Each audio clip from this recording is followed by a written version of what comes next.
You've camped in this exact spot for 3 summers now. Every year, in the same patch of ground where your group dumps its waste, throws its scraps, and empties out old bedding, something grows back taller and thicker than anywhere else nearby. You didn't plant it. Nobody planted it.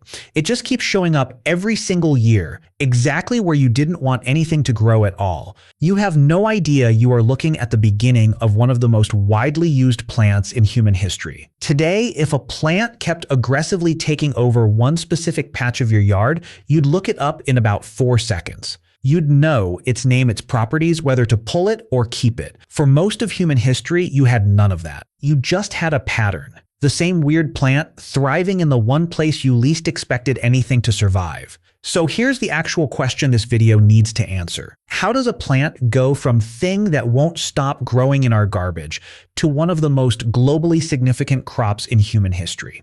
The answer starts with a concept botanists call the dump heap hypothesis, first proposed by botanist Edgar Anderson in 1952. His argument was simple and slightly embarrassing. Some of humanity's most important crops weren't deliberately planted at first. They were opportunistic weeds that thrived specifically in the disturbed, nutrient-rich soil around human settlements, waste piles, latrines, the edges of camps. And people only started managing them once they noticed the plants kept showing up there anyway, thriving better than anywhere else nearby. Cannabis is one of the clearest examples of this pattern anywhere in botany. Wild cannabis is wind-pollinated and aggressively opportunistic. It doesn't need bees, doesn't need careful tending, and it grows explosively fast in exactly the kind of nitrogen-rich, disturbed ground that forms naturally around any group of humans living in one place for a while. Which means, roughly 12,000 years ago in Central and East Asia, cannabis wasn't something people went looking for. It was something that started following people around,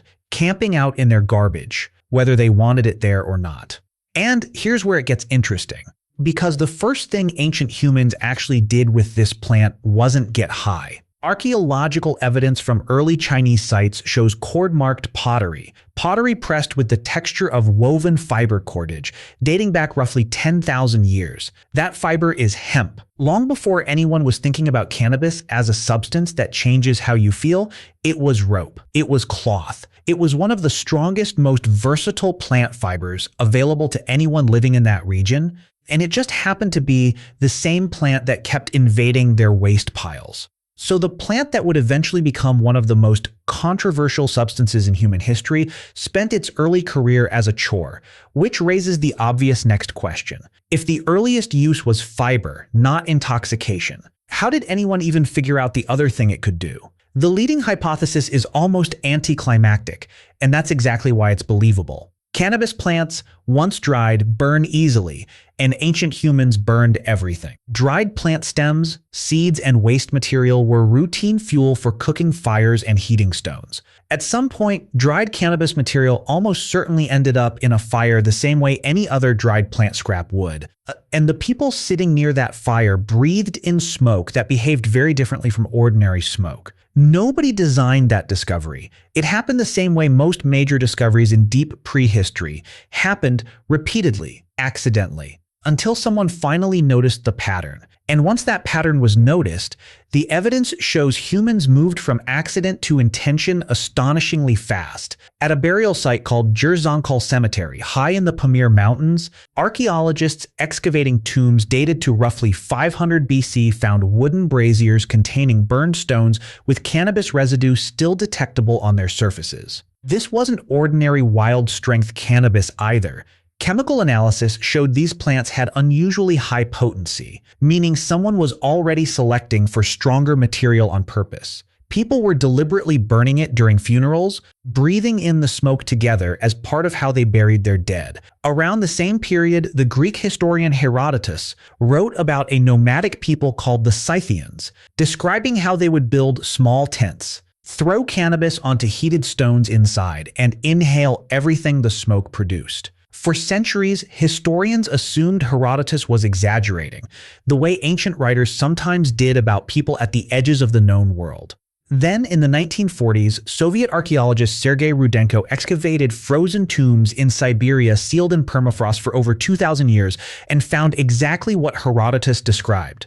tent frames, heated stones, cannabis seeds, in the exact arrangement the historian had written about centuries earlier. He hadn't exaggerated anything. He'd simply reported something so specific that nobody believed it was literal until the ground itself confirmed it. So here's the full shape of it. A plant nobody planted followed humans into their garbage roughly 12,000 years ago. For thousands of years, its main value was as fiber and cordage, useful but unremarkable. Then, almost certainly by accident, a burning stem behaved differently than expected, and within a few thousand years, that accident had turned into deliberate cultivation, selective breeding for potency, and ritual practices specific enough that a Greek historian could describe them accurately from thousands of miles away, and be proven right 2,000 years later by frozen ground in Siberia.